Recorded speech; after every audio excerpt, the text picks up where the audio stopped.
Welcome back to Snetterton, everybody. Day one of the GT Cup Championship finale for 2022. Still, the sun is shining. Still, we've got some champions to crown. We already had one race earlier on today. That was the sprint race, round 23 of the championship. So let's look back at some of the highlights from earlier on today.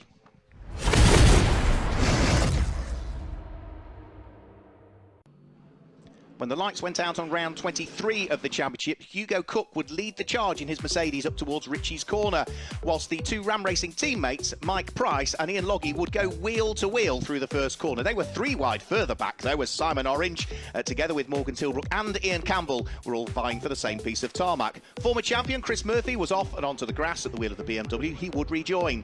However, on the first lap, into the braking area for Agostini, Morgan Tilbrook tagged the back of Mike Price's Ram Racing Mercedes. That would spin the Mercedes into the middle of the circuit, and it would be stricken out there whilst it rejoined. Fluid was being put down on track, though. That caused Ian Logie to brake. The car snapped sideways. He hit the barriers. Andre Borodin went off on the same fluid as well, as he was there at Wilson. So that would be the safety car coming out to enable the marshals to clear up some of the stricken cars that were around the circuit, including the number 22 Greystone Lamborghini of Rich Mason, who I'm afraid will be out of the race. Ian Logie would limp the Mercedes back to the pit lane, and you could see by his reaction, the gesticulation of his hands as to exactly what had happened. As the race got back underway, though, it was a brilliant restart from Morgan Tilbrook, whilst for second place, Simon Orange was coming under pressure from Ian Campbell, who was there in third place. Up to fourth was the leading Group GTC Lamborghini in the hands of Jensen Lunn, and leading Group GTH, having been 15th on the grid, was the number 17 McLaren in the hands of Will Dendy, but he was looking to attack and defend at the same time because he'd got the Porsche of James Wallace right behind him. The following lap, as they came around through Coram, James Wallace braved it out on the outside through Coram. That gave him the inside as they went into the braking area for Murray's, and he would pick up the lead of Group GTH. That battle, though, between those two cars would continue for the rest of the race. However, out of the race, following a little bit of contact, was Chris Hart at the wheel of the Make Happen Mercedes, and that would mean that their aspirations for the Group GTH Championship were done and dusted for the season. The battle in Group GTH was still raging. Will Dendy trying to carve his way through and back past James Wallace, but James was doing a brilliant job of hanging on to just about the lead of Group GTH. But it would be Morgan Tilbrook that would come through and take the checkered flag first. That was their 7th win of the championship season, but it wasn't going to end there for them. Second over the start-finish line would be Simon Orange at the wheel of the Orange Racing powered by JMH McLaren, as he took the checkered flag in second position. The win in Group GTH would go the way of Will Dendy, who finally had managed to get himself through and back ahead of the Porsche. So he was on for a win, returning all of that hard work done by the team repairing the car following his off in testing yesterday. However, post-race, the results were altered. Morgan Tilbrook was deemed to have made that contact with Mike Price, and he was therefore removed from the win and was given a 3-place penalty. He would finish in 4th place. The win would go the way of Simon Orange.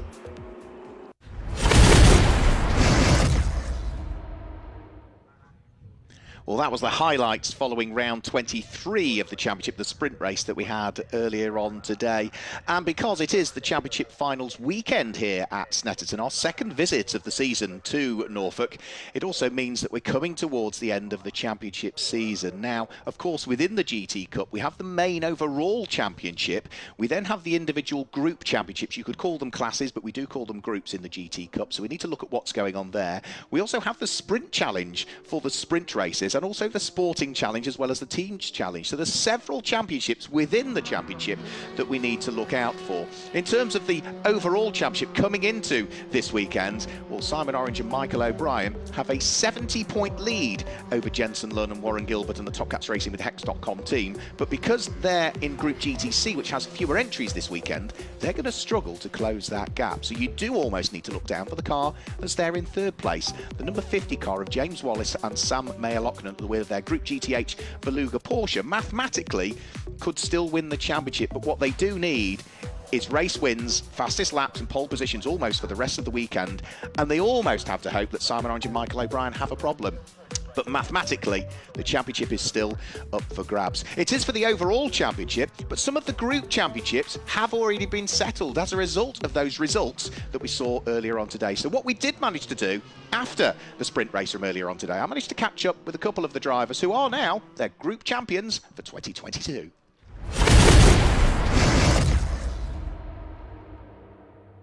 Well, Simon, we've just seen the first sprint race of the weekend, and your position there now means that you, subject to official confirmation, are the GT3 Group Champion for this year. Well, that's good news, isn't it? That's good news. I think we were quite a long way ahead, but I didn't know we'd won it with 3 races to go. But yeah, that's great news. Yourself and Michael have been driving together superbly all weekend, so now that that box is ticked, now the focus surely turns towards the overall championship. Yeah, the truth is we weren't concentrating on the GT3 because we were so far ahead, barring any disaster. We were okay there, so it's the overall now. I think we're 60 points ahead or something, so as you will have probably been able to tell from that race, it's just avoiding disasters. We don't have to keep winning, and so we just have to be second, third or fourth or something, or even fifth maybe, but just to keep in the points and not get smashed off. You say that's the mindset, but you're a racing driver. Well, I know, but my team have been giving me some stick, and they've said for once in my life, try and be sensible. And also in the sprint, I'm leading the sprint with Morgan Tilbrook behind. But again, I've only got to stay one behind him or 2 behind him, and that's all right. So we thought he was going to get a penalty there because he'd flown up the inside of me and shunted off Mike Price, I think it was, and I did something similar. In fact, it was at this track the first time round and got a drive-through. So we were assuming he was going to get a drive-through, and we said let him go. But to be honest, I didn't want to be chasing him anyway because there was a lot of fluid on the track. He was sliding all over. I was sideways a couple of times, as you'll have seen. So it really was race within yourself. Well done on the Group GT3 Championship, and good luck for the overall. Thank you very much, Mark. Cheers, buddy.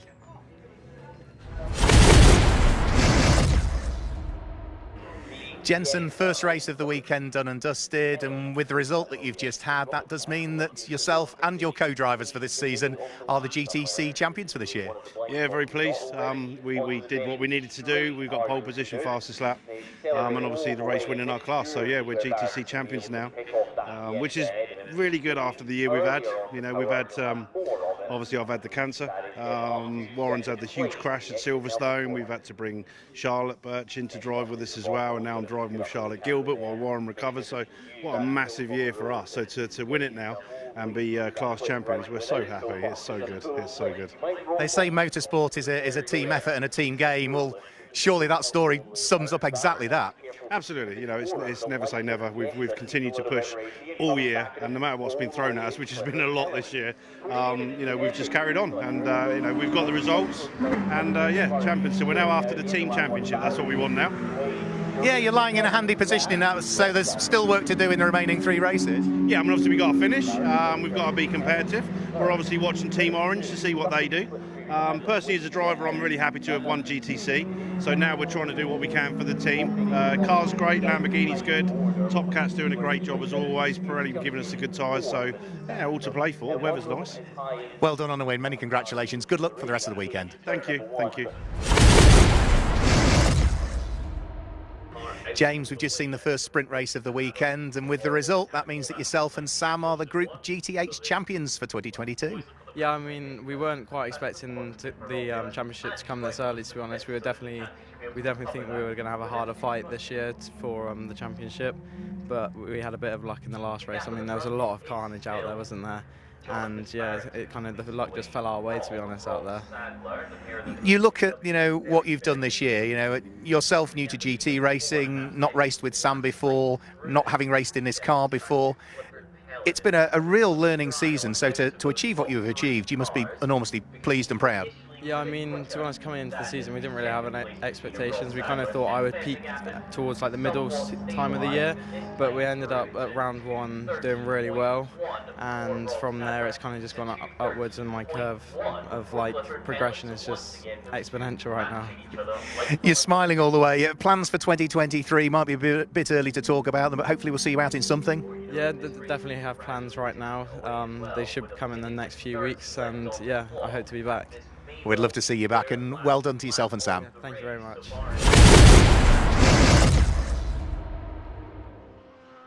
So good to catch up with some of our group champions that have already claimed the trophies in that respect. But the overall championship is still up for grabs. We've still got the Sporting Challenge, and the team's championship still up for grabs to a degree as well. So there's still lots to look forward to over what's going to be a busy and hopefully a fairly fine weekend weather-wise here. It's feeling slightly autumnal, particularly in the mornings, but the temperature today has been good. 15 degrees? Still, we've got that westerly breeze that's, you can see, just moving the trees in the background, but look at the amount of blue sky that we've still got. So we're doing well this weekend. We just need to keep our fingers crossed that the weather stays fine, because even in testing yesterday there was a bit of a rain shower later on over the course of the day, but forecast for this weekend looks reasonable.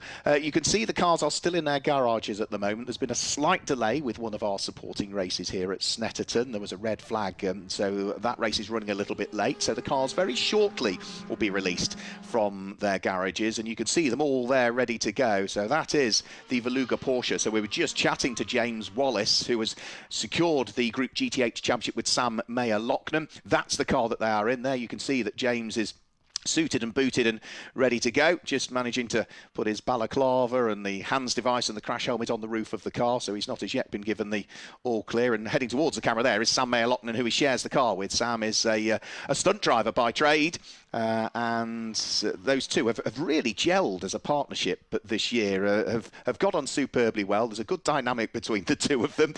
James nearly trips over, right? We need to keep our champion fresh. We don't want him tripping over.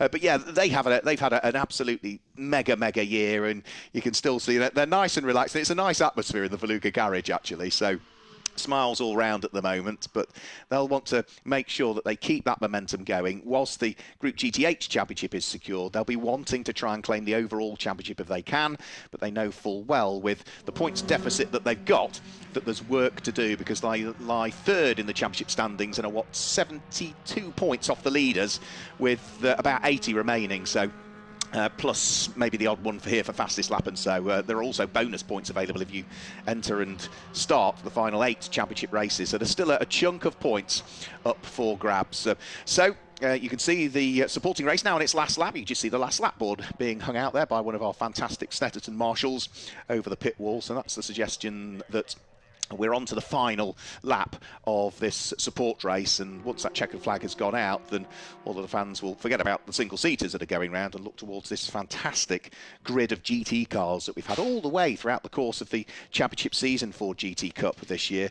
You know, we're 23 races now completed in the championship season. The vast majority of the teams have been in for the full championship. We've had a little bit of drop-off towards the tail end of the season, largely in some cases because of either problems for drivers. Some of it might be budgetary. Some of it at the moment is all to do with part supply of cars as well. But some teams, like that team there, Top Cats Racing with Hex.com, have dug deep because they started the season with 2 Lamborghini Huracans. We heard from Jensen Lunn of the big accident that Warren Gilbert had testing at Silverstone. Well, that wrote off one of their Lamborghinis. But rather than drop down to a one-car team and disappoint drivers, they have managed to dust off and bring out the Ginetta G55 that Charlotte Birch is sharing for this weekend with Sam Randon. So Charlotte, you can see, is going to be the starting driver for this race. She's just getting strapped on board the V6 engined Ginetta G55 that runs in Group GTA. It's the only car in Group GTA this weekend. You can see Sam Randon, the co-driver, who is off to the left of the camera and is ready to dive into that car come the pit window. And we'll tell you a little bit more about the pit windows as well, because we almost have 2 pit windows really. We have the cars that are in Group GT3 and Group GTC will pit earlier in this race than those cars that are in Group GTB, Group GTH and Group GTA. So there's separate pit windows depending on which group you're in. That's for today. So whichever group pits first today will be pitting second tomorrow. So it equates and it evens out over the course of a weekend. So we'll guide you through all of that when the cars are on the grid, which hopefully shouldn't be too much now, because we can see that the checkered flag has just gone out for this support race, and then the instruction will be given for the cars to nose their way out of the garages. So all of the drivers are jumping on board. That's the number 9 car, which is the Top Cats Racing with Hex.com Lamborghini, and that is Charlotte Gilbert that will be starting that car. We spoke to Jensen Lund earlier on. That's the car that has already now secured the Group GTC Championship title for the 2022. And as Jensen said, now the focus for the team switches to see what they can do in terms of the team's championship. They're on the bit of a back foot there in reality because of the points advantage that Orange Racing, powered by JMH, have in the team's championship. But as ever is the case in motorsport, you keep pushing, you keep pushing, you keep pushing until mathematically it's not possible. You go as hard as you can, and that's what Top Cats Racing have done all season, with everything that's been thrown at them over the course of, a fairly long 2022 championship season. We started on the 9th of April at Donington Park and we'll finish on the 9th of October, which will be tomorrow, here at Snetterton. You also notice, in particular this time of the year, that whilst it's 4 o'clock now, that sun is much, much lower in the sky. So not only does it mean there's less light available to go racing, so the race days are slightly shorter. We can't cram as many races in with all of the sport races, but also heading up the main straight here at Snetterton, because you are looking west at that point, once the sun gets low, and it will probably happen during this 50-minute pit stop race that's coming up, the sun will get lower in the sky, and it might mean that visibility heading into a couple of corners is at a bit of a premium. So what you do sometimes see is, to counteract that, some of the drivers will put on what will be a tinted visor this time of year for the races that are a bit later on, so it just removes some of the glare. There's the number 67 car. That's another driver that we spoke to earlier on. That is Simon Orange at the wheel of the Orange Racing, powered by JMH McLaren. It runs in Group GT3. Simon, who has been, I would say, mega in this car this year. You know, he's moved up from having previously driven either Ginettas or GT4 McLarens into this GT3 and got on with it just straight away. He has not made too many mistakes over the course of this season. It's a very different car to drive, far more powerful than what he was used to last year, a lot more aerodynamics, a lot better braking. So, you know, it's almost counterintuitive that your brain is telling you the car won't go around the corner at that speed. But Simon Orange is as brave as anybody that's in the field, and he got to grips with it very, very well. So be interesting to see how they go in this race. And this race, just to remind you, is the grid is formed from the fastest laps that were done in the previous race. So it's not results of the previous race, it's not a separate qualifying session, it's the fastest lap time from race 1 puts the car onto pole position. Second fastest is going to start from the outside of the front row of the grid. Thumbs up there from Mike Price. He was the driver that was tipped into a spin by what was deemed to be Morgan Tilbrook in the race earlier on, and the reversal of the results mean that, yeah, Mike Price has carved his way back up through the order to finish higher up in that race than otherwise he would have done. He was ultimately classified in 3rd position, having crossed the finish line in 4th, but the penalty for Morgan Tilbrook actually sees that car promoted onto the podium. And the other good thing, I was talking to Mike Price over lunch as well, he said, you know, it's very good. I got an engineer in my ear just telling me, don't worry, the race will come back to you following that spin when he dropped to the back earlier on. Carve your way through the slower cars, and then when you get past the slower cars, you've then got a gap. You've got a big gap ahead of you. Remember, race 2, fastest lap gives you that grid position. So now you've got past those cars, the slower ones, and you're trying to hunt down some of the faster ones in your group. Push, push, push, push, push. Set a quick lap time. You set a quick lap time in the race that ultimately you think you're disappointed in, but it puts you in a good position for the pit stop race earlier on. And Mike was saying he hadn't thought of that. Had it not have been for his engineer saying to him, right, now you've got the gap, push, push, push, push, get the quick lap time in, you'll get a good position for race 2 later on. That's exactly what he did. So he lines up 3rd on the grid for this one, so he'll be more than pleased with the way things went for him. So you can see most of the cars now have nosed their way out of the garage. There is one of the Paddock Motorsport cars, and that is either the 25 or the 26. Difficult to see from that one. I think that's the 25.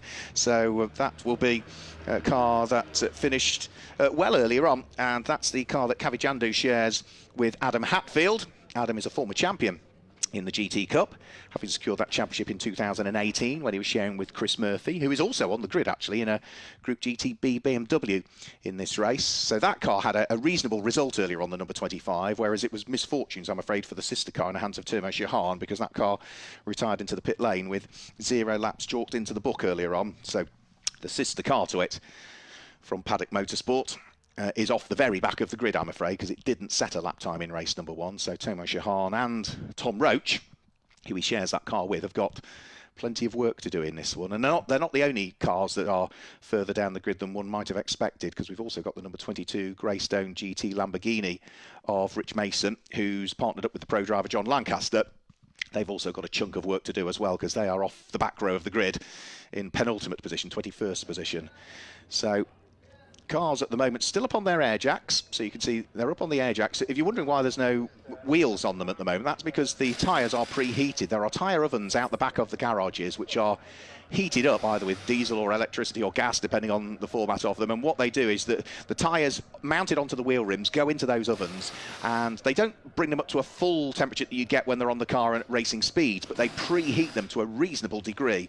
And therefore what you want to do is you only want to bolt those wheels and those tyres on at the very last moment, because of course you bolt them on sooner, the tyre temperature starts to drop because they're just sitting there and not doing anything. So the teams will only at the last minute, when they get the call, will they dive out the back of the garages. They will pick up those 4 wheels and tyres, bolt them onto the cars as quickly as they can, drop them off the air jacks and send them straight the way out onto the pit lane. So it almost looks like it's last minute. Well, it is, but it's last minute for a very, very good reason. So just waiting for the final thumbs up from race control that the circuit is clear. You can see our safety car driver there, which is Ian, is out of the car and it's waiting for people to join him on the grid. He looks a bit lonely, doesn't he, at the moment, Ian out there, our safety car driver. But pit lane, I think, is as good as open now. You can see tyre blankets are on the Hex.com Top Cats Ginetta, so they've managed to bolt the tyres onto that one. The Control Pirelli slick tyres that they all run, they are limited to a maximum of 3 sets of tyres per day. Not necessarily all of the teams use all of the tyre allocation. Some will only opt for 2, depending on how they've got on. It comes off the air jacks, and there you go. Immediately that it's off the air jacks, it's pushed out the garage, engine is running, and Charlotte Birch makes her way onto what is the outlap in reality. So this is just to get them lined up onto the grid ahead of round 24 of the 2022 GT Cup Championship. The GT Cup Championship recently announced what its dates were going to be for the 2023 championship season, and it's amazing. It won't be that much longer really before 2023 is upon us. I don't know where 2022 has gone in reality. It seems to have gone by in an absolute flash. But yeah, GT Cup announced, I think it was earlier on this week, that they officially announced what the championship calendar was going to be for the season, and it sees us return to all of the regular haunts that we've been to over the course of the last few years.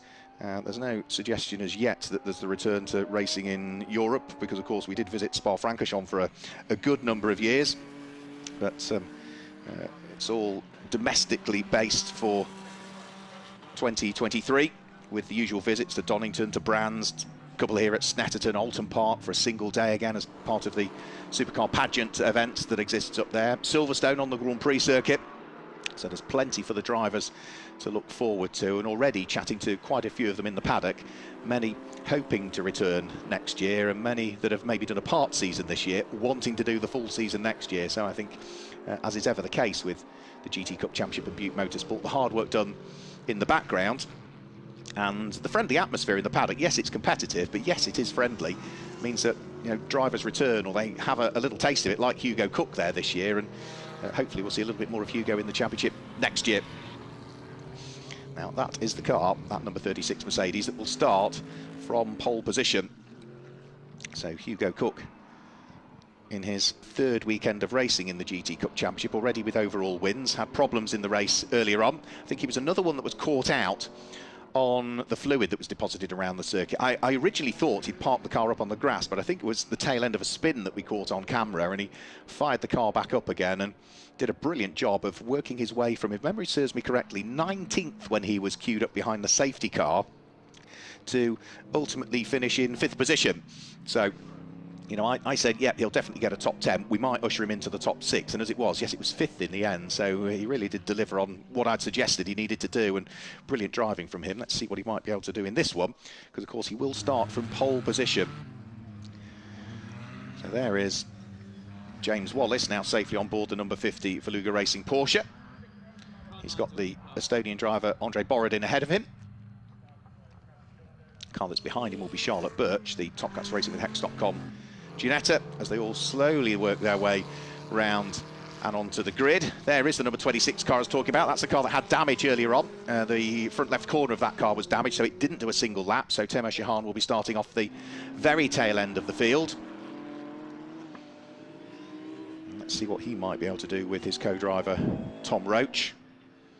And the one we really need to watch out for is what this number 67 does that was just heading towards us then, because that is the championship leading car. And mathematically, depending on where the number 67 car of Simon Orange and Michael O'Brien finish in their group, relative to where the number 50 Veluga Racing Porsche of James Wallace and Sam Mayer-Lochnan finish, we'll have to do lots of maths. And keep our fingers crossed that we get those maths right because of the complexities of the point scoring system in the GT Cup Championship. But we could potentially have an overall champion crowned at the end of this race. It really depends on how those two cars get on, because as we saw when we brought the championship standings up, the car that's actually second in the championship standings, Jensen Lund, Warren Gilbert, Charlotte Birch, who've all driven the number 9 Lamborghini over the course of this season. Because there's only one entrant in that group this weekend, they are not able to score the full 25 points for a race win. They can only score 15 for a race win, so it puts them in a pretty unenviable position this weekend. So most of the cars, I think, are now fully lined up on the grid.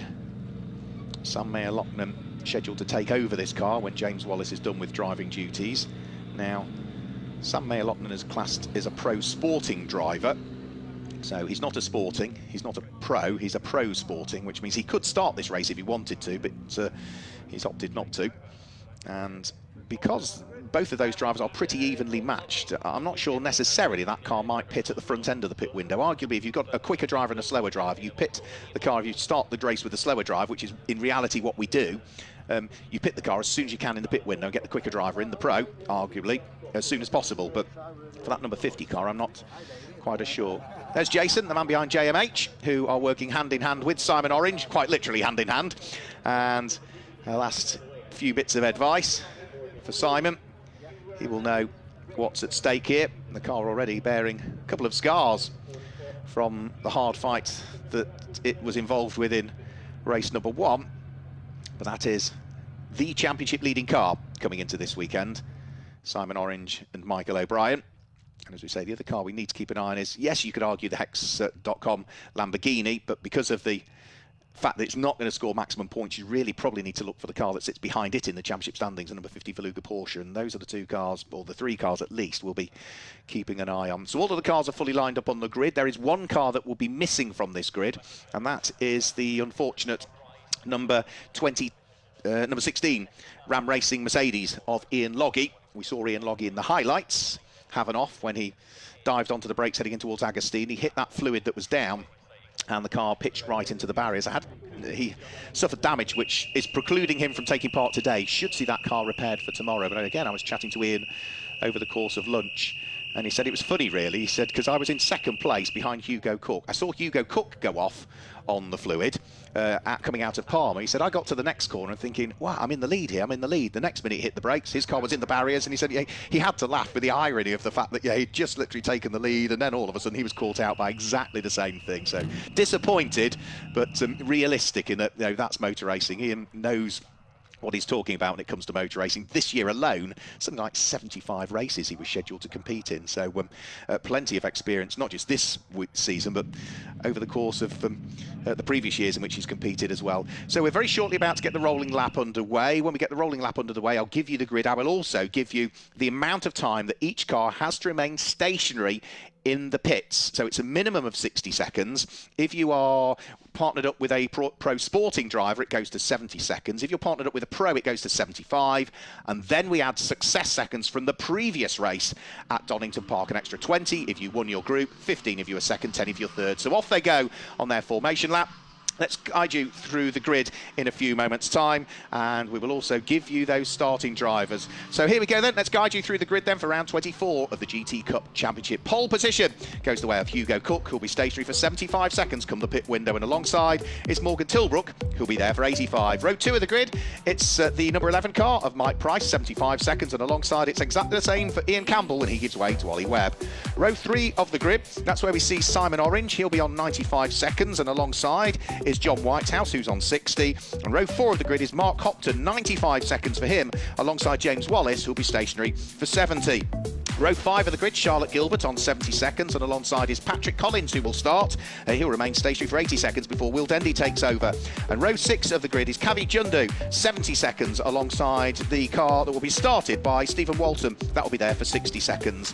The 7th row of the grid, John Curry, that will be stationary for 75 seconds, and alongside is number 86, which will be Tim Kresick, stationary for 90. Row 8 of the grid is Phil Carter, who'll be stationary for 75 seconds, alongside Chris Murphy, who'll be there for 60. Row 9 of the grid, Darren Kell, 80 seconds, and alongside is Andre Borodin, who'll be there for 75. And row 10 of the grid, the penultimate row of the grid, David Franklin, 60 seconds, alongside Charlotte Birch, who'll be there for 90. And then the final row of the grid is number 22, Rich Mason, 75 seconds as he hands over to John Lancaster. And alongside will be Thomas Shahan, who'll have 70 seconds before Tom Roach can take over the car. So that gives you the grid. It also gives you all of the success seconds for each of the respective cars, and that's the period they have to remain stationary. Of course, they also have to drive down the pit lane at the regulatory speed limit, and we know it takes 18 seconds to drive from breaking the beam at pit in to breaking the beam at pit out. And it's not timed, the pit stop isn't timed how long you're stationary, it's timed from when you enter the pit lane to when you exit the pit lane. And if you add the stationary time to the time to drive through at the regulatory speed limit, we know how long each car should be in the pit lane. If you're shorter than that, you've done one or two things. You've either not stopped for the stationary period, or you've sped down the pit lane, and either one of those will mean you'll be coming in for a penalty. It's as simple as that. So we're about to get the final little bit of the rolling lap underway. Hugo Cook started the sprint race from pole position earlier on today, but with the fluid that was out on track, which caught him and many a driver out, he could only muster 5th position. The car that sits alongside him, Morgan Tilbrook, is the driver that took the checkered flag in the race earlier on, but was then given a penalty, of course, as a result of contact. So we'll see what happens to him. Mike Price, who starts 3rd, tapped into a spin on the first lap and had to recover. And the car that is 4th on the grid is Ian Campbell, who, again, was struggling on the fluid, but did a brilliant job to bring the car home in what was 2nd place on the amended result earlier on. So 50 minutes of racing, round 24 of the 2022 GT Cup Championship about to get underway. It's the Mercedes and the McLaren on the front row of the grid. It's a Mercedes and a McLaren on row number 2. It's an all McLaren row number 3. The lights are on the gantry.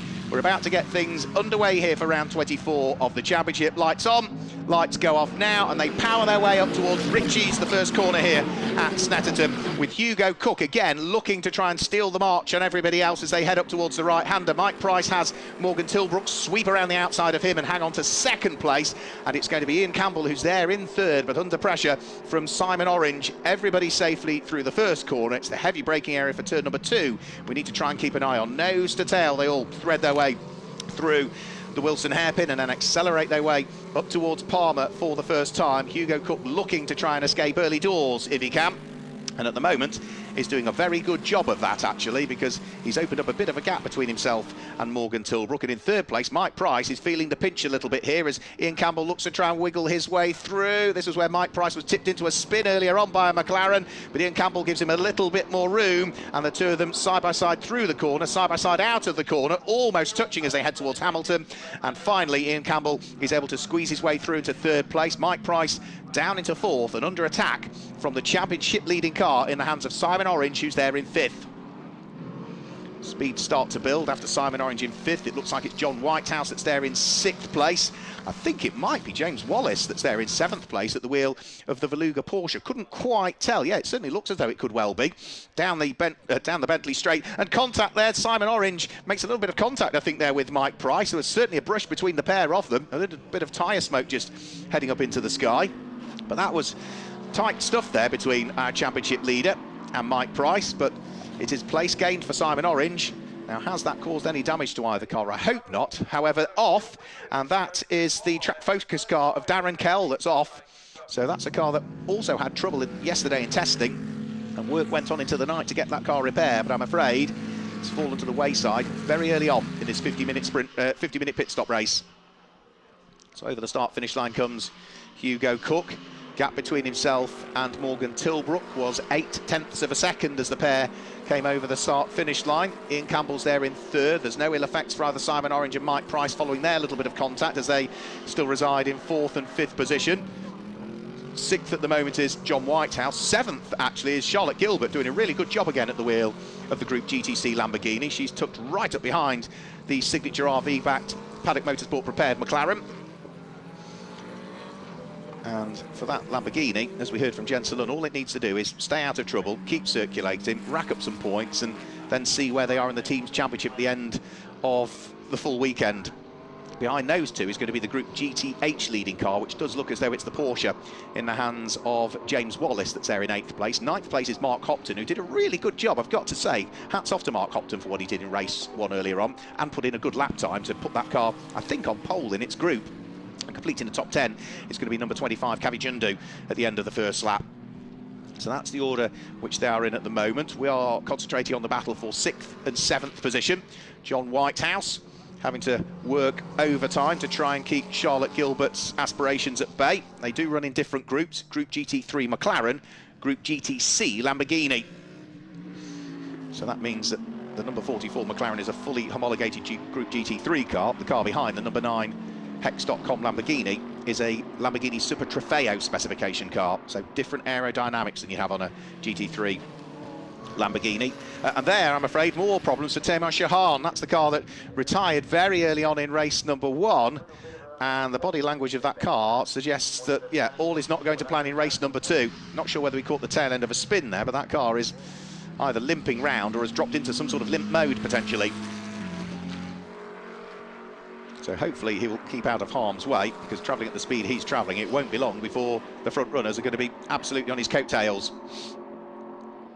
So now we've got 2 separate pit windows, remember.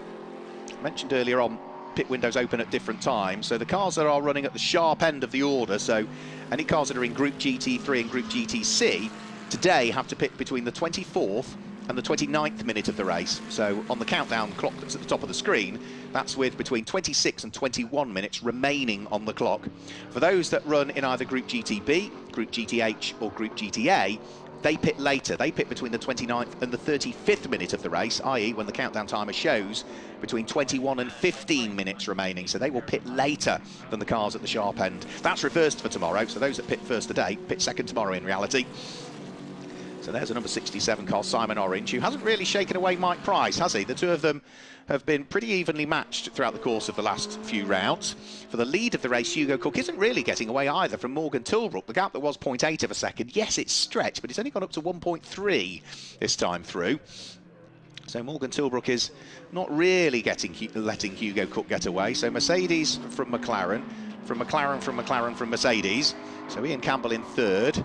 Simon Orange closing in on him, and that gap looks to have come down a shade on this lap. Yes, it has, according to the sector times. So car in 4th place that leads the championship, remember, and has a reasonably comfortable championship lead of 70 points, but when there's 25 available in each race, subject to the number of starters, plus an extra point for pole, plus an extra point for fastest lap, and there's 4 races over a weekend, you still can't afford to trip over cars. So Simon Orange will have to, I think, even if he catches Ian Campbell, will have to wait, maybe, for an opportunity or a mistake, or see whether they might be able to try and overcome what will be a deficit when they pit. And that car will, the number 67 car, remain stationary for an extra 20 seconds relative to the car that it was trying to hunt down.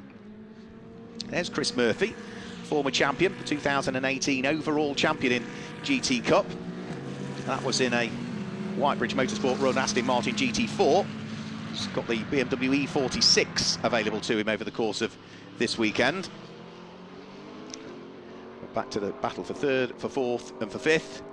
Ian Campbell, followed by Simon Orange, then Mike Price, McLaren, Mercedes, fighting over the final podium spot. But again, long race, pit window to worry about, and more importantly than anything, the amount of seconds that they remain stationary.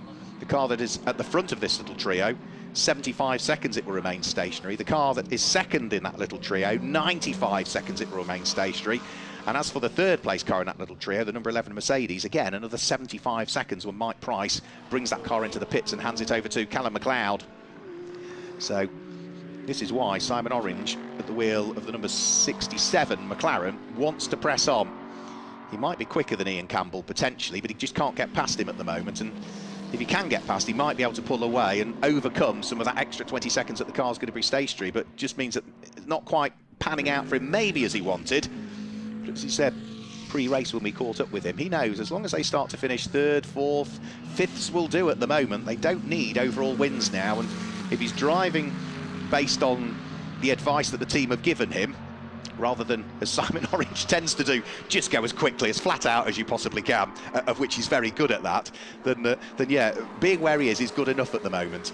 But the team will be doing the math and trying to work out as to, OK, if you've got to stop for a longer period of time, the cars behind, where are they going to come out if they are stopping for a shorter period as well? So they'll be working out when will be best. But no, Simon Orange is in full attack mode, there's no doubt about it. Right onto the coattails of Ian Campbell, so close there was almost hardly any daylight between the pair of them. And despite the fact that they're squabbling, they're actually pulling away, aren't they, from Mike Price at the wheel of that Ram Racing Mercedes that sits behind. So into the braking area for Agostini. Simon Orange dives up the inside decisively of Ian Campbell, who sees him in the mirrors, lets him go through. So Simon Orange, place gained. You know that not driving as quickly as I need to. You know that being happy with, you know, thirds, fourth or fifths will do. Well, let's throw that out the window, because Simon Orange here is doing what I thought he might do. He's a racing driver, Simon Orange, at the end of the day, and a very good one at that. He is pushing hard, and he wants to win this championship overall in the best possible fashion. Oh, big mid-corner mistake there from Ian Campbell, who spins straight across the nose of Mike Price, who thankfully avoids him. Now, where is Ian Campbell going to rejoin? He's not had another car other than Mike Price's come past as yet. He gets the McLaren back onto the circuit, gets going again. I think it's just the single place loss there for Ian Campbell. Now, thankfully, it was a fairly slow spin, so I'm hoping that hasn't flat spotted his tyres. We'll wait and see. What he does need to do is clean off the grassy Pirellis at the moment. So, yeah, he just loses the one place. He'll have dropped now down into what would be 5th position. These two cars that are fighting over 6th and 7th did not come by, which is John Whitehouse still being kept rather busy, to say the least, by Charlotte Gilbert, who's doing a brilliant job again. So round through Corham they will come into the braking area for the left-hander, and already that's the first fifth of the race pretty much gone now. So 40 minutes remaining, still a while before that pit window opens. Charlotte Gilbert getting a really good run actually on John Whitehouse. The extra grunt of the Lamborghini, is it going to draw itself alongside? Yeah, brilliant stuff. Straight up the inside of the Group GT3 car goes Charlotte Gilbert. So that's place gained. No extra championship points for that, but a brilliant overtake from Charlotte Gilbert, who was very decisive with what she wanted to do there in this car that is new to her for the 2022 championship season. Ian Campbell is into the pit lane, I'm afraid, so all may not be well with the McLaren. It gets going back down the pit lane, only caught the tail end of that, but it wouldn't surprise you if that was maybe a change of tyres. Maybe they were flat spotted following the spin, and they've had to stick a new set of Pirellis on it. And that's an unscheduled stop, of course, so that car is still going to have to come in once the pit window opens for the cars in Group GT3 and Group GTC, of which this Lamborghini is the sole representative this weekend. And that pit window will only open in about another 13 minutes' time. 26 minutes remaining is when the pit window will open for the cars in Group GT3, Group GTC. And all of the time, whilst Hugo Cook, our race leader, is just punching in the fastest laps of the race. Number 36 car, having posted a 1 minute 49.410 as the fastest lap of the race last time through. Andre Borodin is off, I'm afraid, and light contact with the McLaren into the barriers. Now, difficult to tell where that is as things stand. It could possibly be coming out of Palmer, you know. It is, yeah, it's coming out of Palmer. So a very unusual place to go off. I suspect he's run wide on the curbs on the right-hand side, and it's spat the car over to the left-hand side, and it's just made light contact with the barriers there. He fires up the engine. The difficulty for Andre Borodin will be is there's not much lock on a GT3 McLaren. Yeah, it is exactly where I thought it was. And also, it's blind. He won't be able to see the cars coming round. There's barriers there, so he won't be able to look over those. and he'll need the marshals to assist him with turning the car back around in the right direction, which it does, and away it goes. So Andre Borodin rejoins the tarmac, but with that light touch, might be just destined for the pit lane for the Greystone GT crew to have a look at it. And again, that's off the back of another difficult weekend, really, for that car at Donington Park, where it had a few issues. I think it's still also bearing the scars with some of the livery not having been put on there following it off in the British GT Championship at Brands Hatch last month. So Hugo Cook now, our race leader, is amongst the traffic. So through and past Charlotte Birch at the wheel of the Group GTA Ginetta he goes. He set another new fastest lap of the race last time through, as you can see, 1:48.686 for Hugo Cook, so he's not easing his pace. He eases his way past David Franklin's Group GTB Audi R8 that David shares with Graham Tilley over the course of this weekend. If you didn't join us for the race early on, Graham Tilley not out at the wheel of his regular Group GT3 Mercedes, still awaiting parts following his off at Donington, so he joined David Franklin in the Audi for this weekend. Now this is another good battle that's going on at the moment. This is for third and fourth in Group GTH. Mark Hopton under pressure from Patrick Collins, who I think started behind the number 17 car. Yes, he did. So Patrick Collins, the starting driver in the 17 car. So Patrick Collins scheduled to share the car with Will Dendy. Sometimes we see in the number 17 car no driver change, but I understand that will be a shared car for this particular race. We'll see what they do tomorrow. Mark Hopton will definitely be handing the car over to the pro driver Ewan Hankey, but again, because Mark Hopton is sharing with a pro, that car will stop for a longer period of time. It will stop for 75 seconds, plus the extra 20 seconds, because it won its group last time out at Donington Park. So 95 seconds, the number 77 car will remain stationary. Only 80 seconds is what will happen when Patrick Collins gives way to Will Dendy.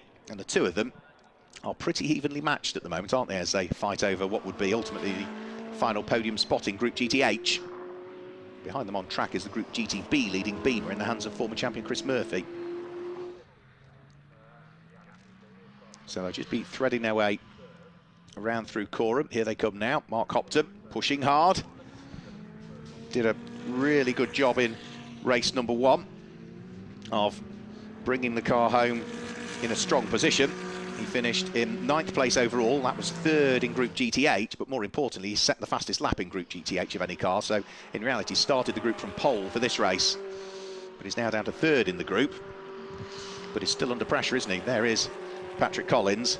Working him hard at the moment is Patrick, who was runner-up in the GT Cup Championship Group GTA in 2020. He's done a bit of Mazda racing in the past as well as Patrick Collins. Whereas for Mark Hopton, he was new to racing in 2021 when he first joined the GT Cup, having come through the Greystone GT sort of performance car days, their track days that they do, which allow you to drive some beautiful cars around some fantastic circuits with brilliant support in the UK. And they've now set up the race team, so once you've enjoyed your non-competitive motorsport and track days, you can then step up with the same team, often in similar equipment, and go racing. And that's what we've seen a lot of drivers do with Greystone GT. I think have just celebrated their 2nd birthday as a race team in this last week. Now, Mark Hopton at the moment is fighting away. This is the car of Phil Carter, who is also fighting away, sister car to it in the Greystone GT Championship. So this is the car that's 12th overall and 15th in class, fighting away with what I think would be Stephen Walton behind him. We're starting to see a little bit of bunching up now of the cars, with 34 minutes still remaining, still 8 minutes away from the first pit window opening, so still plenty of squabbles to be settled out there. And say some of these little battles will just evaporate for a period of time, because some cars will stop for a longer period of time than others come the pit window. So all is based on what driver gradings are sharing the car. If you've got 2 AMs, in reality, they're classed as sporting drivers, 60 seconds. If you've got a sporting driver classed with a sporting pro, so you could argue that's a pro-am, or a silver graded driver, they stop for 70. If you're an AM driver, a sporting driver that's partnered up with a pro, you stop for 75. And then you look back at the previous pit stop race, and if you won your group, you had 20 seconds. If you were 2nd, you had 15. If you were 3rd, you had 10. And then that totals up the amount of time, in theory, you're stationary. Ian Campbell dives up the inside of his Greystone GT teammate. The GT3 car almost outbrakes itself, but should go back past the GT4 car on the exit of the corner. So Mark Hopton is not going to put up a fight there because he knows it's his teammate, he knows it's a quicker car. But what Mark Hopton also didn't want to do, and didn't do, was really allow Patrick Collins to get much closer at the wheel of that number 17 McLaren that sits behind. So those two can still enjoy their squabble. Patrick Collins dives right the way up the inside of Mark Hopton, who sees him coming. There might have been a little bit of a brush between the pair of them there, not much, largely because I think Patrick Collins was trying to avoid the contact. Mark Hopton saw the inevitable and just made sure he gave a little bit more room than otherwise he was willing to give. Thankfully, sensible driving by both, albeit with maybe a little bit of a mistake in there. Avoids a clonk between the two, really. We've still got Chris Murphy's BMW right with them as well, so this is going to be 9th, 10th and 11th places overall in the race at the moment. Keep your eye towards the background as well, because I think we can also see then the next of the cars closing up, which is going to be the race leader that's going to be amongst this traffic before too much longer. So yeah, here comes Hugo Cook at the wheel of the number 36 Mercedes, flashing his lights, bouncing off the curb, raising the dust as he looks to try and improve on what is already a 7 3/4 second lead between himself and Morgan Tilbrook. And in theory, that lead is only going to extend when we get to the pit stop window, because Hugo Cook will be stationary for 75 seconds based on the information that I've got, whereas when Morgan Tilbrook gives way to the pro driver Marcus Clutton, they'll be stationary for 85 seconds, so he should have another 10 seconds of gain in reality to this advantage once everybody has cycled through their relative pit stops. And the pit stop window now is just over 5 minutes away. So 26 minutes remaining, so between the 24th and the 29th minute of the race, which I've got my maths right, is 26 to 21 minutes remaining is when the pit window opens for all of those at the sharp end. For the cars that we're looking at now, the Group GTB BMW and the Group GTH McLarens, they stop later. They stop between the 29th and the 35th minute of the race, when there are between 21 and 15 minutes remaining is when we'll see these cars peel their way into the pit lane. Now the difficulty is they're having their own little squabble, aren't they? Whilst they need to watch their mirrors, because Morgan Tilbrook is trying to squeeze his way through in what is the second place Lamborghini at the moment. Chris Murphy sees him coming, moves the E46 BMW out of the way, having already gained a place over Mark Hopton's Greystone GT McLaren. Morgan Tilbrook now punches the throttle and works his way past the number 17 McLaren in the hands of Patrick Collins. So that's the traffic dealt with again now by the second place car. Where is Simon Orange? Because he is third and should be catching up with this group as well before too much longer, but I think he's just that little bit further back. Yeah, he's another 10 seconds adrift of Morgan Tilbrook at this stage. So now that Morgan Tilbrook has dealt with the traffic, full attack mode again. And also Chris Murphy at the wheel of the BMW. Is he going to gain a place here over Patrick Collins? Yes, he does. Beamer goes through. That now puts him inside the top 10. And drops Patrick Collins down into 11th place, who can now resume his battle again with the number 77 McLaren that sits directly behind in the hands of Mark Hopton. So Mark Hopton has also got Philip Carter, his teammate, right behind.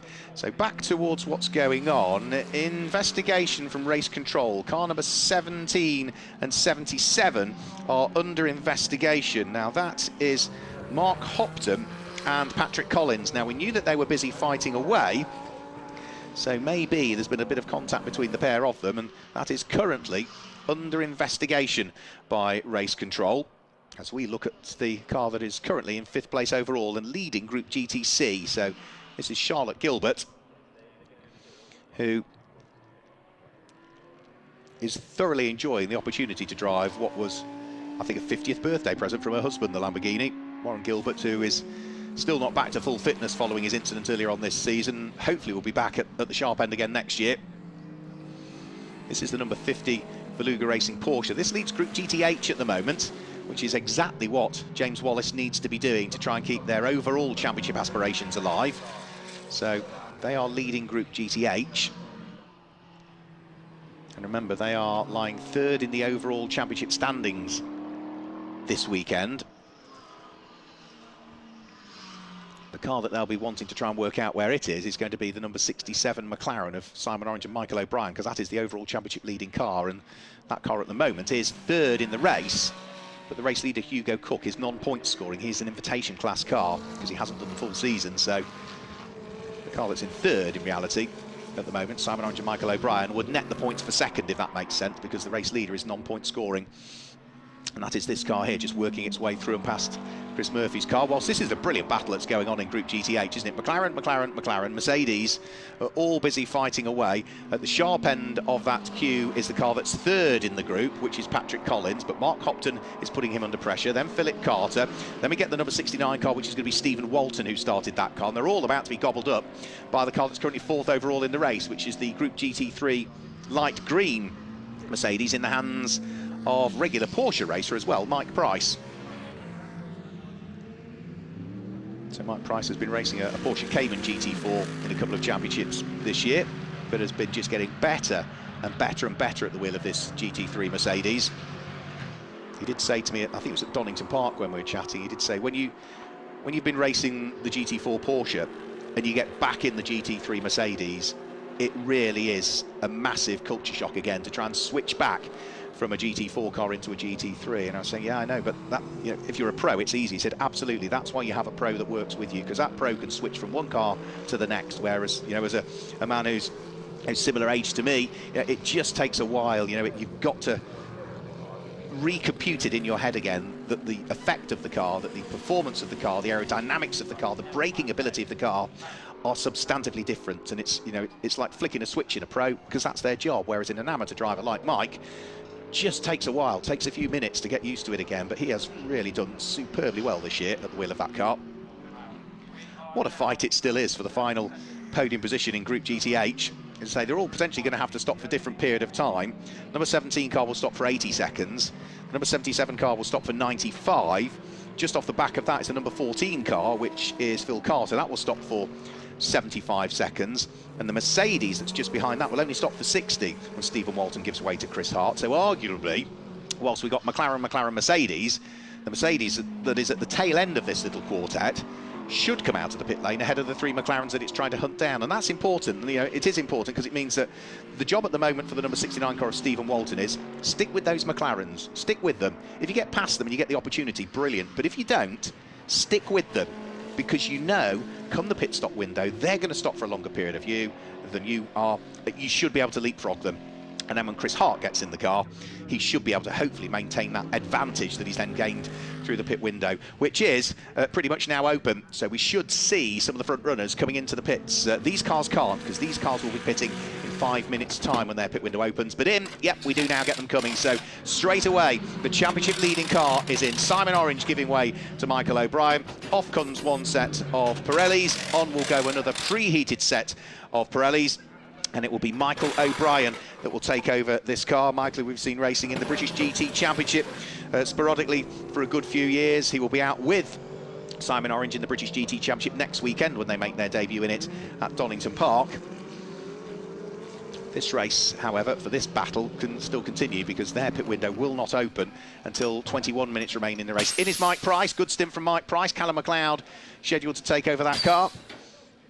So drops down off its air jacks, and into it will jump the former European Formula 3 Open champion. He was a former Formula 4 champion as well, was Michael O'Brien, and won the Super 1 karting series as well. Callum MacLeod some years ago. Callum MacLeod having won all three of those championships. So 24 and a half minutes to go. Patrick Collins has had very little respite at all, has he, from the Greystone GT McLarens, which seem to be ganging up on him at the moment. So it's sort of 2 against 1, isn't it, really? Which seems rather unfair, but Patrick Collins is more than up to the task at the moment. Keeping Mark Hopton at bay, keeping Phil Carter at bay, keeping Stephen Walton in the Make Happen Racing Mercedes at bay, whilst watching his mirrors as well and having to, on occasions, just blend out of the throttle to let the quicker cars go through. Now there's another couple of minutes before the pit window, almost 3 minutes before the pit window opens for these cars, so they're going to have to do at least 2 more laps before they'll be able to come in, so gives us another at least couple of laps to enjoy their little squabble. As for Hugo Cook, well, he is still leading the race and is as yet to pit at the moment. In has come Morgan Tilbrook, so this is to give way to Marcus Clutton. So good stint from Morgan Tilbrook. Marcus Clutton about to jump on board, the 2022 Radical Challenge champion. He was British GT champion in the GT4 class in 2011. He won the Supersports class back in 2009, did Marcus Clutton. So he's a very, very accomplished driver. For Hugo Cook, what he will want to do is ensure that he maintains an advantage, because Marcus Clutton might be quicker potentially than Hugo Cook because he's the pro driver. Hugo's not slow, that's not being discourteous to him, but you know, Marcus Clutton earns a full living out of racing cars. Hugo Cook isn't there as yet, but wouldn't surprise me in a few years if he got there. But we know that McLaren is going to have to stop for an extra 10 seconds compared to this Mercedes, which has already built up a reasonable advantage. And for Hugo Cook, the next task will be come into the pits, conduct his pit stop. He will remain behind the wheel because he's not sharing the car. Go back out, and then with your increased advantage, because you've stopped for a shorter period of time, try and hang on to it. Try and stop the pros eating into the advantage that people have built up. So out goes Marcus Clutton. So he rejoins the race. Ollie Webb comes out of the pit lane. Ed Peed is on board the car that Andre Borodin just briefly bumped into the barriers. Hugo Cook is trying to place a lap on David Franklin's Audi at the moment, but is being sort of bottled up a little bit behind that Group GTB Audi.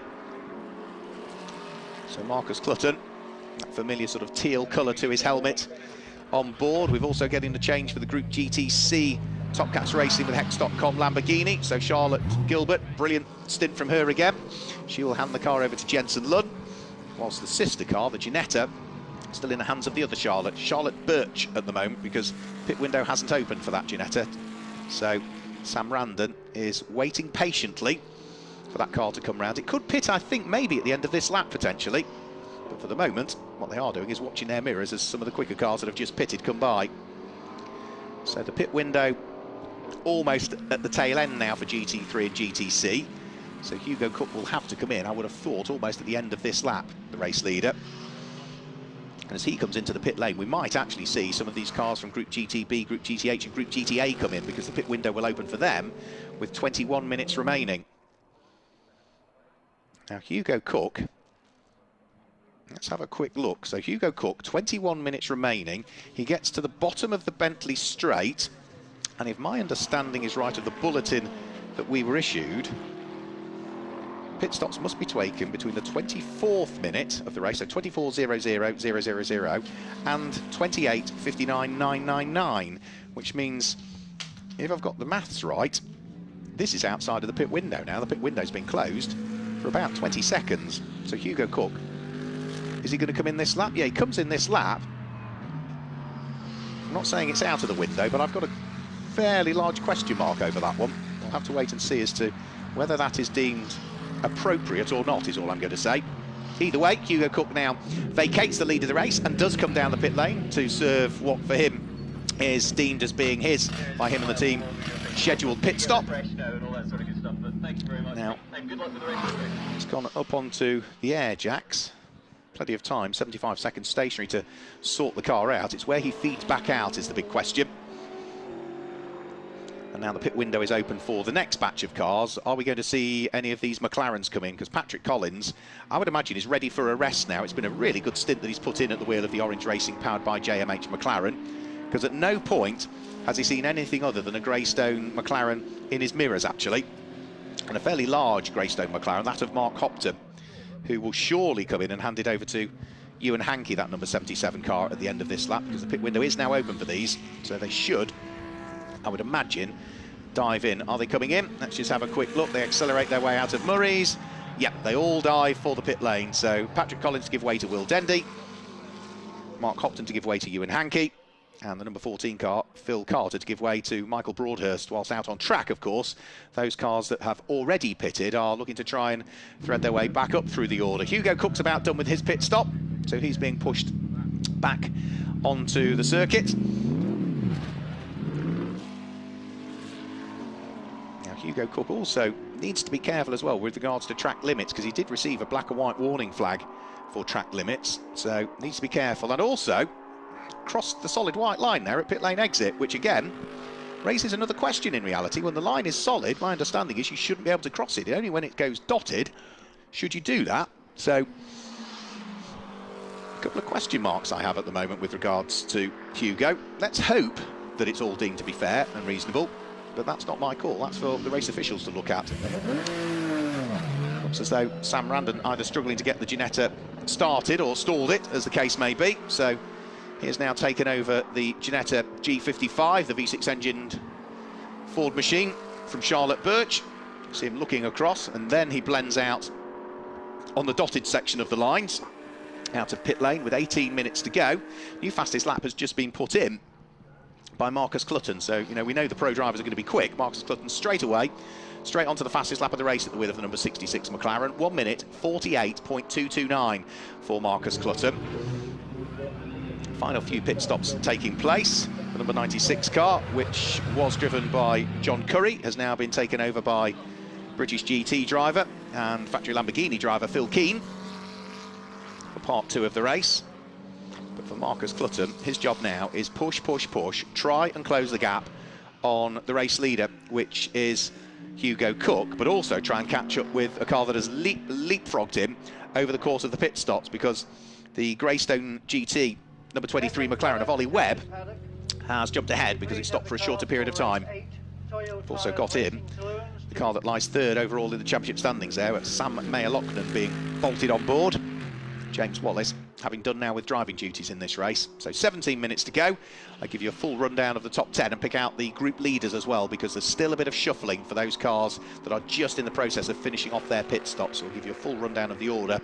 Maybe at the end of this lap, I would have thought, but it looks so Hugo Cook is leading. Ollie Webb's there in second, and this is going to be Marcus Clutton, so he'll be there in third at the moment. I think those are the top 3. Fourth will be Callum McLeod, who's now taken over the number 11 Mercedes. And fifth will be Michael O'Brien. So ignore that car going through shop now, Ed Peed, because that car, of course, had an off in the hands of Andre Borodin. So I think it's Michael O'Brien who will be the next through. Back out of the pit lane comes the Veluga Porsche. I think that was the last of the cars to stop, albeit, no, we've got Chris Murphy's BMW in the pit lane at the moment, and also we've got the number 26 Tomo Shahan stroke Tom Roach, Paddock Motorsport McLaren. Tom about to jump on board that car, the Welshman, who owns and runs his own car experience company, hence the Car Chase Heroes sponsorship on the side of the car. So there is that car in the pit lane at the moment. So final tyre pressure checks being done. Paddock Motorsport will release that car as and when the time has ticked away. What we're looking at now is going to be Ollie Webb. And well, I was going to say Ollie Webb was there in third place, but of course, no, that car had a spin, didn't it, in the hands of Ian Campbell. So yeah, Ollie Webb will be out of kilter with the race. He's running down in 7th position, actually, at the moment. So yeah, I'd forgotten about Ian Campbell having that spin. Seemed a long time ago now. Last pit stop taking place. So this is the last car that sits there in the pit lane.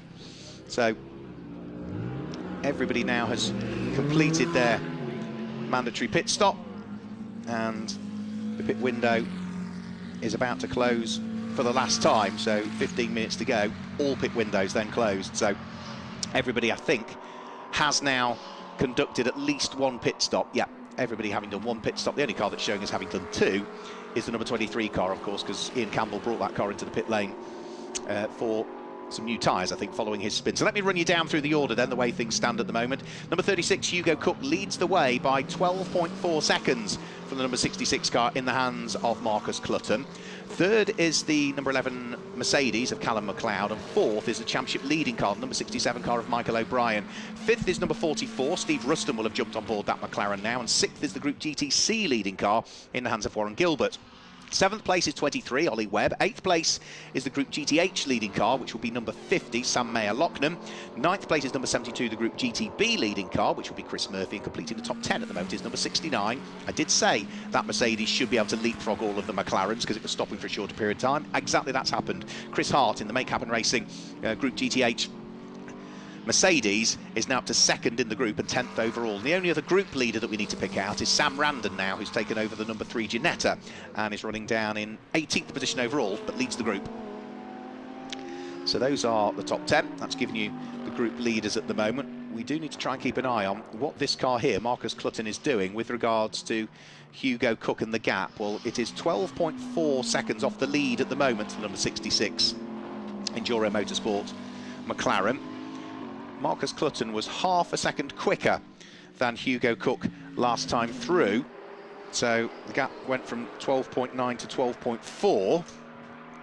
Wait and see what it is this time as they come over the start-finish line, because Hugo Cook is about to, I think, tick another lap into the book. Right, OK, news from race control is that number 36, Hugo Cook, you can see him coming out of the pit lane. It is a drive-through penalty for pitting outside of the pit window. So that was spotted by race control.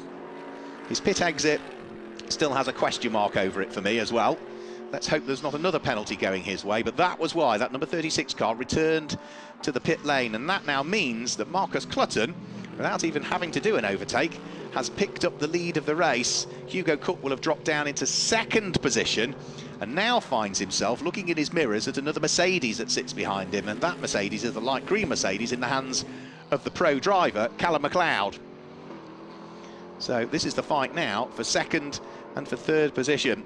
As I say, I did say, if my understanding of the regulations was correct, he'd pitted outside of the window. He runs very wide, then coming out of Agostini, all over the grass on the exit of the corner. He's already been forewarned with a black and white warning flag for track limits on a previous occasion, so we really don't want it to go from bad to worse for Hugo Cook, but I think he's feeling the pressure a little bit now. Of course, he'll also be disappointed with the fact that he's had to serve that drive-through penalty in the first place. So here's our race leader, Marcus Clutton, leading the way. New fastest lap of the race has gone the way of Michael O'Brien, who's taken over the fourth place number 67 McLaren, a 1 minute 48.082 from him. So he sits there in fourth. He's a long way adrift, though, of the leading three cars, really. So he's got a chunk of work to do as Michael. And I'd say Hugo Cook's got a chunk of work to do as well, because he is driving the wheels off the Cook Motorsport Mercedes. And he needs to, because he's got that similar car, albeit the light green one, of Callum McLeod right behind him. Again, you can see the car twitching under acceleration as he's trying to get off the corner as quickly as possible. 11 minutes plus a bit of change still to try and soak up this pressure. The fight is definitely on for second and for third. Callum McLeod's too far away at the moment still. He needs to be a lot closer than he is to try and work his way through. Here's the fourth place car, Michael O'Brien. This is the car that leads the championship and has set the fastest lap of the race at the moment. They are, remember, fourth in the race, but Hugo Cook is non-championship scoring, so they would still pick up the points for third in their group, and that should net them 15 championship points. Where is the number 50 for Luger Porsche? Because that's the other car we need to keep an eye on. That is leading its group, so that would pick up 25. So I think that probably, again, will get the maths done later on in the race, because things might change in the final 10.5 minutes, but that might well still just about keep the championship alive until tomorrow. But again, we'll do the maths and hopefully get to the answer before the checkered flag comes out. So Hugo Cook pushing hard. Callum McLeod looking to try and hunt him down. The gap between the pair of them last time through came down by 0.4 of a second. It was a 1 minute 48.6 from Hugo Cook. It was a 1 minute 48.2 from Callum McLeod. So he's on his way. He's pushing hard. He's trying to apply the pressure to the number 36 car in the hands of the teenager. Again, Hugo Cook just running out wide, bouncing over the very edge of the curb, raising the dust. Let's see what he does here at the bomb hole. Yet they both use as much curb as they possibly down the exit of the bomb hole, and they'll be coming up to very shortly complete their 21st lap of this race here at Snetterton. Remember, we do all of this again tomorrow as well, with a further sprint race and a pit stop race as well. And it's going to be a busy few laps now for these front runners as well, because they are catching traffic. Next to the cars that the second and third place squabble is going to catch is going to be Jensen Lunn. And Jensen Lunn, I'm sure, will do what he did in the sprint race earlier on today. He'll just let these quicker cars go through. He knows he doesn't need to get involved in any squabbles. Yeah, sensible driving by Jensen. Lets them go through. He'll drop off the lead lap, of course, from the race leader going through, and loses a lap to these cars here, but they're in a different group. He's scoring a different set of championship points today, so let them go through. And sensible driving by Jensen. If anything, though, it looks as though Callum McLeod maybe just lost a little bit of time on that lap heading through the traffic there. No, sector time suggests otherwise, actually. It suggests that the gap came down by another 0.2 of a second in the first sector alone. How is Michael O'Brien getting on? Well, he has brought the gap down from 12.4 seconds down to about 8.1 now. So he's been pushing hard in the 4th place car to try and catch up with those around him. Flash of the lights from Ollie Webb, just to forewarn the Group GTH car of Will Dendy that he'd like to come through, but Will Dendy is not going to let it happen there because he's wanting to keep pushing as well. He'll have to wait until after the corner. And now Ollie Webb finds himself under attack from the race leader. So that's a Group GT3 car trying to pass a Group GTH car, whilst the Group GT3 car is also being passed by the overall race leader. So Marcus Clutton will want to try and squeeze his way through and past Ollie Webb. But this is a pro driver up against a pro driver, one about to be lapped, but of course what he wants to do is stay on the lead lap just in case a safety car comes out, but should be receiving the blue flags.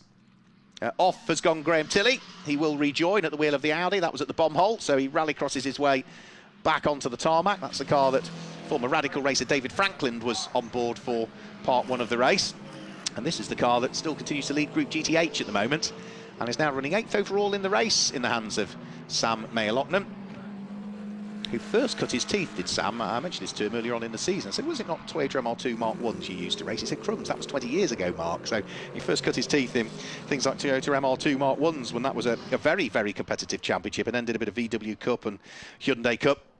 I think he's also been on the same grid as me in a C1 24-hour race as well, I think, in the past. So he continues to lead Group GTH currently and has a reasonable buffer, actually. In fact, a very good buffer, because he's 8th overall. The next car in Group GTH is in 10th overall and is about 35 seconds back. So it really has been a brilliant drive from both James Wallace and Sam Mayer-Lochnan.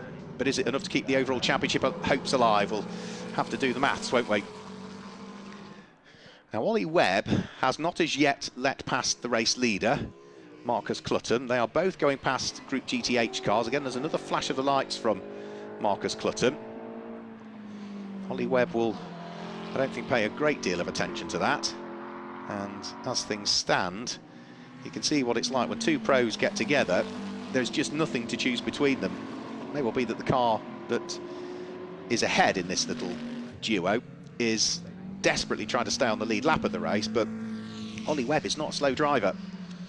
So he's not going to make it particularly easy. He's a former European Le Mans Series champion, is Ollie Webb. He won the P2 class back in 2014.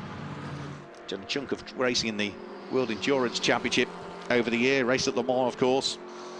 Lamborghini Super Trofeo, Middle East, Blancpain, Asian Le Mans Series. You name it, he's done it, including Indy Lights, and has raced at Macau in the past as well as Ollie Webb. So is he now going to let the race leader go through? No, he's not. Entirely different line through the Wilson hairpin. Right, there you go. He finally lets him go through. So he obeys the blue flags, Ollie Webb. He'd done as much as he dared to try and hold up Marcus Clutton. So Marcus Clutton is now free and released from the grasp of Ollie Webb. So we can crack on again now. But now what Ollie Webb will do is he'll just sit on the coattails of the car he's just let by. That's what he'll do, and try and wring the neck of that McLaren as much as he possibly can. He's still running inside the top 6, Ollie. So off the lead lap, but inside the top 6 still with 5 minutes remaining. And remember, depending on where you finish in your group today, that then gives you the success seconds for tomorrow as well. So Morgan Tilbrook and Marcus Clutton leading the race overall, destined to pick up 20 success seconds for tomorrow. Hugo Cook destined to pick up 15 success seconds for tomorrow. And Mike Price and Callum McLeod, who are 3rd in this race, destined to pick up 10 success seconds for tomorrow. Who's 4th in the race? Could be good thinking, this. The championship leaders, who will pick up 0 success seconds for tomorrow. So for Simon Orange and Michael O'Brien, that may be part of their and the team's thought process for this one. So we've got 4 minutes to go, which means that this time over the start-finish line won't quite be the penultimate lap. So the lap that they're about to start and 2 more thereafter. For Marcus Clutton, the next job in hand is to deal with Chris Murphy's BMW, but also deal with Steve Ruston at the wheel of the Paddock Motorsport Signature RV McLaren. So Chris Murphy moves out of harm's way. Through the start-finish line comes Callum McLeod in 2nd place now. He's got himself ahead of Hugo Cook on that lap, so we've had the change for 2nd and for 3rd. So Callum McLeod now, the number 11 car, up into 2nd, Hugo Cook down into 3rd. This number 69 car just heading through shot now is now 3rd in Group GTH, because that has also been passed on that lap by Michael Broadhurst at the wheel of the number 14 Greystone GT McLaren. So that now moves up into 10th place and second in the group. So we've had a bit of shuffling throughout the order on that lap. And also Phil Keane has picked up a place at the wheel of the 96 car at the expense of Adam Hadfield, the former champion, who is now dropped down to 6th in Group GTH as a result of the Mercedes carving its way past. So there's been a couple of changes for position, 3 changes for position on that lap. But for Marcus Clutton, he leads by 6.6 seconds from Callum McLeod. But now Callum McLeod is ahead of Hugo Cook. Engage full charge mode, but how much of that 6.6 seconds he's going to eat into is very much a moot point. He might get half a second off it by the end of the race, but I really can't see there being much more than that coming out of it. Now this would be for position actually. This is Ollie Webb carving his way around the outside of Steve Ruston, and I think that is for position. Yes, it is. So that's a change now for 5th and 6th overall in the race. So Ollie Webb goes through and ahead of another former champion, Steve Ruston. Himself and John Whitehouse still continuing to share driving duties. The pair of them won the championship back in 2019 at the wheel of a GT4 McLaren. Group GTH, of course, as it's known. So that means Ollie Webb now, having gained a position, should move up into 5th place. Yep, confirmed by the timing screen.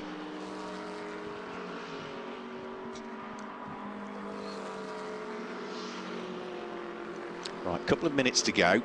Is anybody close enough to shuffle the order anymore? I don't think so at the sharp end. Callum McLeod was about 9/10 of a second quicker than Marcus Clutton on that lap, but we don't know how much of that was to do with traffic or how much of that is Marcus Clutton just managing the gap. Callum McLeod was quicker than Hugo Cook, so the gap 2nd to 3rd is opening up. This number 69 car that we're looking at now, Chris Hart, has dropped to 3rd in the group as the pro driver Michael Broadhurst went through on that previous lap, so I don't think he's going to lose any further places. So I think we are pretty much settled now for most of them. As I say, it's the math that we now need to try and sort out, and I've just not had a chance to do it because there's always been something happening in this race so far.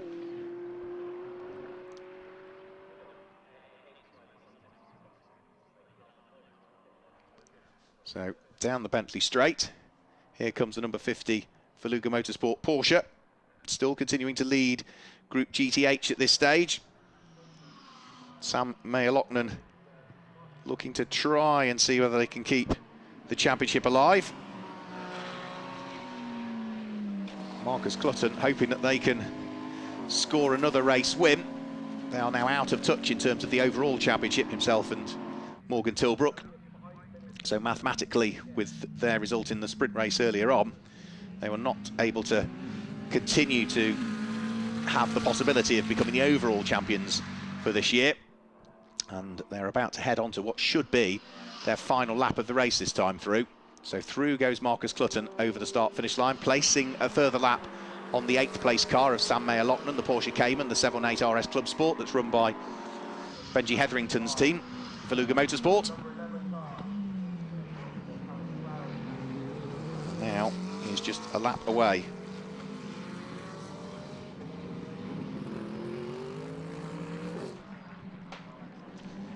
A lap away from claiming the victory.